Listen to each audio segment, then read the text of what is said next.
back to this week's episode of Real Reactions. I'm your host, Nikki McGovern. And I'm Joey Pulveri. Today we're here in Coolidge Corner Theater to cover the preview screening of Emma. Directed by Autumn de Wilde, this is a classic adaptation of the comedy by Jane Austen. And the beloved character of Emma is played by Anya Taylor-Joy. In 1996, the character was played by Gwyneth Paltrow. This is not the first and only adaptation of Emma. For example, did you know that Clueless was also an adaptation of the classic novel? No way. It's true. Huh, who would have known? Well, let's get some audience reactions to the newest adaptation of Emma. She always declares that she will never marry, I have no thoughts of matrimony at present. which of course means just nothing at all. You must never leave me, Emma. Good heavens, have I missed the party? He spent a whole day going to London just to get his hair cut. He's a trifling, silly fop. Emma, they're here! With whom will you dance? Mother, you must sample the tart. So, what did you guys think of the movie Emma? I loved it. It was great. It was beautiful. Stunning. Like the cinematography was just like gorgeous. It's like totally pastel, which I think really captures the time period well. I feel like it's like very, pastel, very like Bonnet-esque. It's beautiful wise. Yeah. And Anya Taylor-Joy. Sorry, I keep talking and blabbering. But Anya Taylor-Joy is like perfect. I love Anya Taylor-Joy personally. And Bill Nighy, hilarious. He was great. He was a lot of fun. Yeah, you talk. Yeah. And you know what? I love the romance. And you knew eventually the two, Knightley and Emma, were going to get together. But, the fact that, they went through all of these, the different courses to get there, it just was a lot of fun. I mean, it was a great romance. She's so funny too, Emma. She's a great actress. Isn't she? We love to hear it. You really you liked her to some degree, but you really hated her also. But at the end, everybody I think loved her. As a movie, it was terrific. Beautifully filmed, beautifully acted, the colors, the whole thing. I think what I loved most was how she made silly people seem even sillier. And yet she captured the comedy of love, right? I mean, my wife and I were saying as we came out, it's a long journey across a lonely continent to get together. And, climaxes with that great kiss, which is better than any sex scene that you ever see in a current, whatever you want to watch movie. I thought it was a really fun way to spend a cold, gross winter day. It was just so fun and sunny and beautiful and ridiculous. So it was just a really great pick-me-up, I think. It was really fun. And what about the acting? Did you like it? Oh, yeah, it's great. I don't know her name, but the lead actress, I really love her. And any movie that has Bill Nighy in it is going to be a win for me. I thought he was hilarious. So, yeah, I think everyone did a great job. It was a great ensemble cast. Gorgeous color palette. That is what I enjoyed the most. I was actually here for the screening where the Autumn de Wilde and the actress had both come, and that's the first thing that struck me. Is it's like extremely beautiful film to watch. Great performances as well. It's Pride and Prejudice is my favorite novel. I don't care for the book Emma as much, but I think the film version is really great. Bill Nighy as the hypochondriac father, and Anya Taylor herself in the lead role, and also the chap who played Mr. Knightley, were all very well cast, and it's extremely pretty to watch, and her snobbery and the redemption of her character towards the end comes out very nicely. So a beautifully made film. You guys touched on the cinematography a little bit. The director has a background in photography. Could you tell through the visuals? Yeah. Every shot is like a photograph. There are some shots that were of Emma with some of the art pieces, like the sculpture of the looking down, beautiful, stunning, like just picturesque, right? Right, I agree with that. Yeah, and the landscapes were beautiful. The outfits were great. The scenes where those young students in their red capes were walking. It was very artistic. Love it. It sure did. Oh, absolutely. And she did different things like shooting the couple from behind in the hallway, you know, and as they did that exchange before they went out to dance together. So I guess that might have been part of her little signature.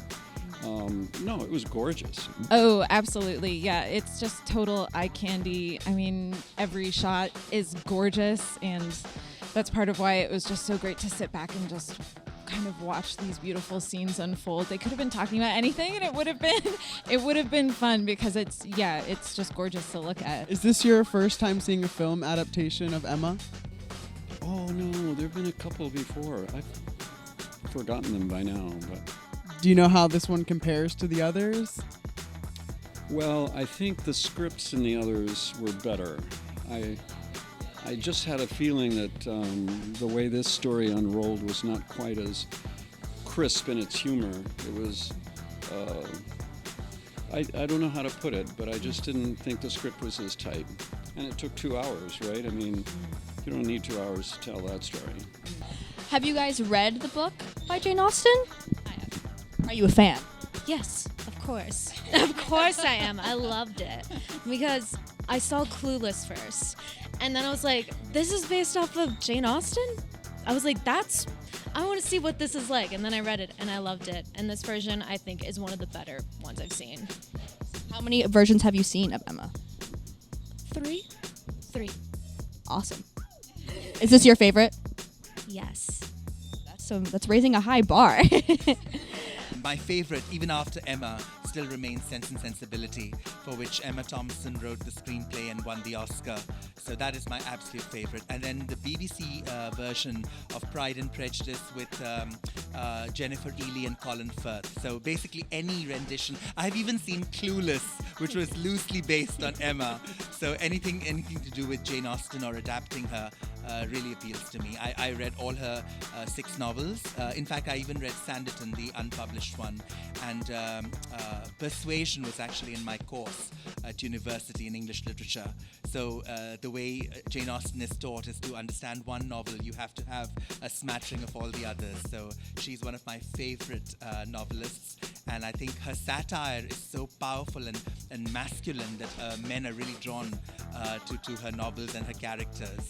Although superficially people think, it's just about young women and balls and parties and marriage. But it's actually a lot of social commentary, especially in this film, the way Miss Bates is presented, that she's a woman of very few means and very little imagination, and is just so obsessed with the letters that come from her niece, Jane Fairfax, and how tiresome that can become.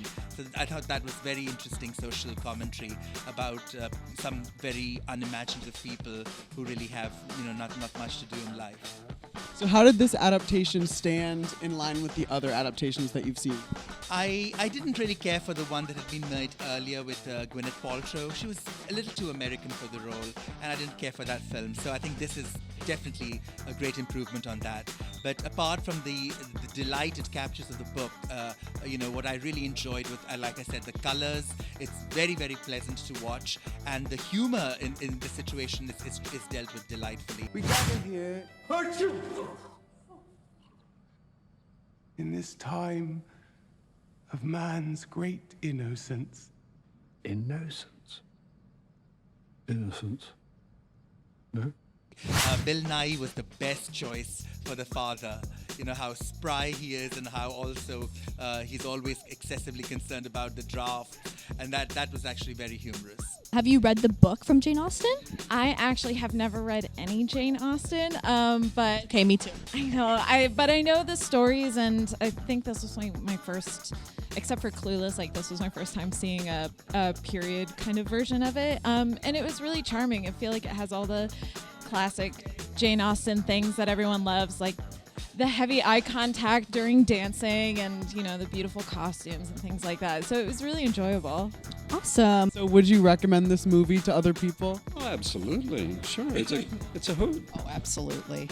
It was a delight. It was fun. It was funny. It was romantic. I mean, who can't like stuff like this? It's great. So. Oh, totally. I know. I'm going again to see it with my friend who loves Jane Austen a lot. And she's like, I just have to see this movie. It looks beautiful, and she's an art major, so. she's excited. Recommend it to everyone. Definitely, any Jane Austen adaptation is a cinematic event, and I'm sure this film will be very popular and will do well. Oh yeah, totally. Especially if you're in New England and it's just dreary and boring outside. Can pretend it's summer somewhere. Awesome, you heard it here first.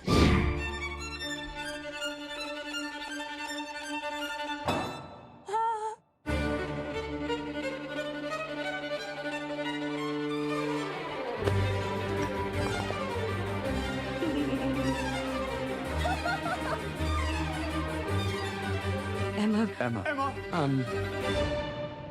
Probably no separate gentleman and a gentleman of fortune. Miss Woodhouse! Miss Woodhouse! Such news! Emma gave us romance. It gave us comedy. We laughed. We cried. We loved. Thank you so much for tuning into this week's episode of Real Reactions. Although our reactions may be a little bit ridiculous, And a little bit racy. they're always real.